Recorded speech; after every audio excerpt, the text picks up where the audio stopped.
আমি আজি আলোচনা কৰিম জেণ্ডাৰৰ ভিত্তিত কেনেকৈ থাৰ্ড পাৰ্চন ছিংগুলাৰ নম্বৰত ইউজ থকা প্ৰনাউন ব্যৱহাৰ কৰা হয়। Welcome to grammar academy dear student. প্ৰথমতে আমি জনাই ৰাখোঁ তোমালোকক, আগৰ ক্লাছত আলোচনা কৰিছোঁ অলৰেডি, যে কনজুগেটৰ ফৰ্মুলা মতে যে থাৰ্ড পাৰ্চন ছিংগুলাৰ নম্বৰত হি সি ইট আছে, সেইবোৰ জেণ্ডাৰৰ ভিত্তিত কোন জেণ্ডাৰ থাকিলে কোনটো ব্যৱহাৰ কৰা হয় তাৰ বিষয়ে আজি আমি ক্লাছটোত আলোচনা কৰিম। প্ৰথমতে আহোঁ, জেণ্ডাৰ কেই প্ৰকাৰ। জেণ্ডাৰ হ'ল জেণ্ডাৰ মুঠ 4 প্ৰকাৰ। মেস্কুলিন জেণ্ডাৰ, 2 নম্বৰত থাকব ফেমিনিন জেণ্ডাৰ, 3 নম্বৰত থাকিব কমন জেণ্ডাৰ, 4 নম্বৰত থাকিব নিউট্ৰাল জেণ্ডাৰ। জেণ্ডাৰ হ'ল মুঠ 4 প্ৰকাৰ। আগতে ক্লাছ কৰা আছে, যদি কোনোবাজনে তোমালোকে চোৱা নাই তেন্তে দয়া কৰি এই ভিডিওটো চাই ল'বা। জেণ্ডাৰ মুঠ 4 প্ৰকাৰ। মেস্কুলিন জেণ্ডাৰ অৰ্থাৎ পুংলিংগ, ফেমিনিন জেণ্ডাৰ অৰ্থাৎ স্ত্ৰীলিংগ, কমন জেণ্ডাৰ অৰ্থাৎ উভয়লিংগ আৰু নিউট্ৰাল জেণ্ডাৰ অৰ্থাৎ ক্লিব বা জড় পদাৰ্থ। এতিয়া কথাটো হ'ল যে মেস্কুলিন জেণ্ডাৰত কোনটো ব্যৱহাৰ কৰা হ'ব বা ফেমিনিন জেণ্ডাৰত কোনটো বহিব, কমন জেণ্ডাৰত কোনটো বহিব বা নিউট্ৰাল জেণ্ডাৰত কোনটো বহিব, আমি এইটোৰ ভিত্তিত হি সি ইটৰ প্ৰয়োগটো কৰিম।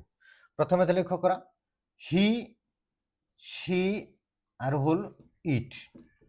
হি হ'ল পুংলিংগ, পুৰুষ জাতীয়ৰ কাৰণে হি ব্যৱহাৰ কৰা হয়। সি হ'ল স্ত্ৰীলিংগ অৰ্থাৎ স্ত্ৰী জাতীয়ৰ কাৰণে সি ব্যৱহাৰ কৰা হয়। আৰু ইট হ'ল জড় পদাৰ্থ অৰ্থাৎ নিউট্ৰাল জেণ্ডাৰ, ক্লিবলিংগ। এতিয়া মেস্কুলিন হ'ল পুংলিংগ, তার মানে মেস্কুলিনের কারণে হি ব্যবহার করা হব। উদাহরণস্বরূপে লক্ষ্য করা যে মেস্কুলিন জেন্ডারের যদি উদাহরণ চাও আমি, তেন্তে আহিব কি রাম। রামটো হ'ল মেস্কুলিন জেন্ডার, রামটো হ'ল মেস্কুলিন জেন্ডার। কারণ কি রাম এজন পুরুষ মানুষ। এতিয়া ৰামৰ কোন নম্বৰ কোন পার্সন? রামটো হ'ল থার্ড পার্সন সিঙ্গুলার নাম্বার। এতিয়া subject to third person singular number হলে থার্ড পার্সন সিঙ্গুলার নাম্বারত কনজুগেটৰ ফৰ্মুলা মতে প্ৰনাউন আছে 3টা, হি সি ইট। এতিয়া ৰামৰ লিঙ্গ হ'ল পুংলিঙ্গ, গতিকে হি সি ইটৰ ভিতৰত পুংলিঙ্গ হ'ল হি, গতিকে ৰামৰ পৰিৱৰ্তে আহিব প্ৰনাউন হিচাপে হি। কথাটো আশা কৰিছো বুজাত আহিছে। এতিয়া ঠিক সেই ধৰণেৰে যদি ফেমিনিন জেণ্ডাৰ চাওঁ অৰ্থাৎ স্ত্ৰীলিংগ, ইয়াত যদি আমি উদাহৰণ লওঁ, উদাহৰণটো ললো সীতা। এতিয়া সীতাটো হ'ল থাৰ্ড পাৰ্সন সিঙ্গুলাৰ নাম্বাৰ, স্ত্ৰীলিংগ। এতিয়া হি সি ইটৰ ভিতৰত থাৰ্ড পাৰ্সন সিঙ্গুলাৰ নাম্বাৰ স্ত্ৰীলিংগ কোনটো? সি, গতিকে সীতাৰ পৰা ওলাব কি? সি। এতিয়া এই দুইটাৰ কাৰণে আমি আন এটা উদাহৰণ লওঁ। যদি প্ৰনাউন প্লাস নাউন থাকে, ধৰি ললো যে মাই ফাদাৰ, মাই ফাদাৰ। এতিয়া মাই ফাদাৰ বুলি কাক কোৱা হৈছে? মোৰ দেউতাক, অৰ্থাৎ এ হ'ল পুৰুষ মানুহ, যাৰ কাৰণে মাই ফাদাৰৰ পৰিৱৰ্তে প্ৰনাউনটো আহিব হি, যেহেতু দেউতাকজন পুৰুষ মানুহ।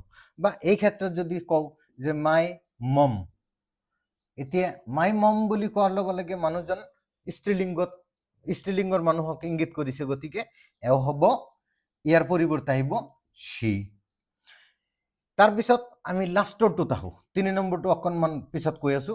4 নম্বৰত আহোঁ। 4 নম্বৰত হ'ল নিউট্ৰাল জেণ্ডাৰ, অৰ্থাৎ নিউট্ৰাল জেণ্ডাৰটো খুব ইজিলি কথাটো বুজাব পৰা যায়। সেইটো হ'ল জড় পদাৰ্থ, who can not move from one to another place without depending any others is called neutral gender. যেজনে এঠাইৰ পৰা আনঠাইলৈ নিজস্বভাৱীয়াকৈ স্থানান্তৰিত হ'ব নোৱাৰে বা আনৰ সহায় নোলোৱাকৈ স্থানান্তৰিত হ'ব নোৱাৰে, তাকেই নিউট্ৰাল জেণ্ডাৰ বা জড় পদাৰ্থ বুলি কোৱা হ'ব। ইয়াত যদি আমি উদাহৰণ লওঁ, বুক এটা উদাহৰণ আহিব, কাৰণ বুক কিতাপটো নিজস্বভাৱীয়াকৈ এঠাইৰ পৰা আনঠাইলৈ স্থানান্তৰিত হ'ব নোৱাৰে। বা আমি ব্ল্যাকবোৰ্ডৰ কথাই ক'ব পাৰোঁ, বা ডাষ্টাৰৰ কথা ক'ব পাৰোঁ, নতুবা বেঞ্চৰ কথা ক'ব পাৰোঁ। বেঞ্চ, এইবোৰ হ'ল একোটা জড় পদাৰ্থ। এইবোৰৰ কাৰণে আমি প্ৰনাউনটো ব্যৱহাৰ কৰিম ইট। কিয়? বুকটো হ'ল থাৰ্ড পাৰ্সন সিঙ্গুলাৰ নাম্বাৰ আৰু জড় পদাৰ্থ অৰ্থাৎ ক্লিবলিংগ। থাৰ্ড পাৰ্সন সিঙ্গুলাৰ নাম্বাৰ মানে হ'ল হি সি ইট, এই 3টা। ইয়াৰ ভিতৰত হি হ'ল পুংলিংগ, সি হ'ল স্ত্ৰীলিংগ আৰু ইট হ'ল জড় পদাৰ্থ বা ক্লিবলিংগ। অৰ্থাৎ সেইকাৰণে বুকৰ পৰিৱৰ্তে কি আহিব?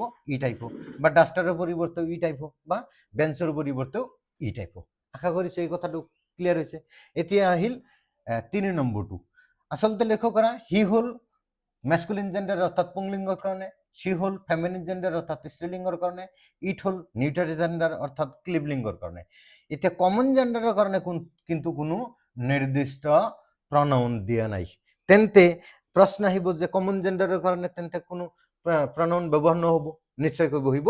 সেইটো হ'ল যে ম্যাস্কুলিন জেন্ডাৰত যিটো ব্যৱহাৰ কৰা হ'ব কমন জেন্ডাৰতো সেইটো ব্যৱহাৰ কৰা হ'ব। উদাহৰণস্বৰূপে যদি আমি ধৰি লওঁ যে ডক্টৰ, এতিয়া ডক্টৰ বুলি কোৱাৰ লগে লগে ডক্টৰজন পুৰুষো থাকে মহিলাও থাকে, উভয় লিংগ থাকে, যাৰ কাৰণে এনে ক্ষেত্ৰত হি ব্যৱহাৰ কৰা হয়। বা ডগ যদি কওঁ, ডগ বুলি কোৱাৰ লগে লগে কুকুৰ, অৰ্থাৎ কুকুৰটো পুৰুষো থাকিব মহিলাও থাকিব।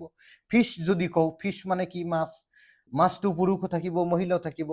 এনেকুৱা ক্ষেত্ৰত যদি যিবোৰ শব্দ কমন জেন্ডাৰত থাকিব অৰ্থাৎ উভয় লিংগত থাকিব এইবোৰৰ কাৰণে প্ৰনাউনটো ব্যৱহাৰ কৰা হ'ব হি। এতিয়া যদি আমি এক কথাত চবখিনি বুজো, একেবাৰে এটা কথাত চবখিনি বুজো, তেন্তে আমাৰ উত্তৰটো কি আহি আছে? চব কথাৰ এটা কথা, সেইটো হ'ল masculine gender plus common gender, এই দুইটাৰ কাৰণে বহিব হি। তাৰপিছত আছে ফেমিনিন জেন্ডাৰৰ কাৰণে বহিব শি, আৰু নিউট্ৰাল জেন্ডাৰৰ কাৰণে বহিব ইট। আশা কৰিছো আজিৰ ক্লাছটো তোমালোকৰ বুজত আহিছে। যদি এই ক্লাছটোত যদি কাৰোবাৰ কিবা সমস্যা থাকে তেন্তে আমাৰ কমেন্ট বক্সটো সদায় খোলাই থাকে, তোমালোকে গমেই পোৱা। যিকোনো মুহূৰ্তত তোমালোকে কমেন্ট বক্সত আমাক কমেন্ট কৰি জনাব পাৰা। আমি প্ৰত্যেকটো মুহূৰ্ততেই তোমালোকৰ প্ৰশ্নৰ উত্তৰ দিবলৈ সাজু আছো। গতিকে অহা ক্লাছত পুনৰ লগ পোৱাৰ প্ৰতিশ্ৰুতিৰে আজি এইখিনিতে এৰিছো। ধন্যবাদ।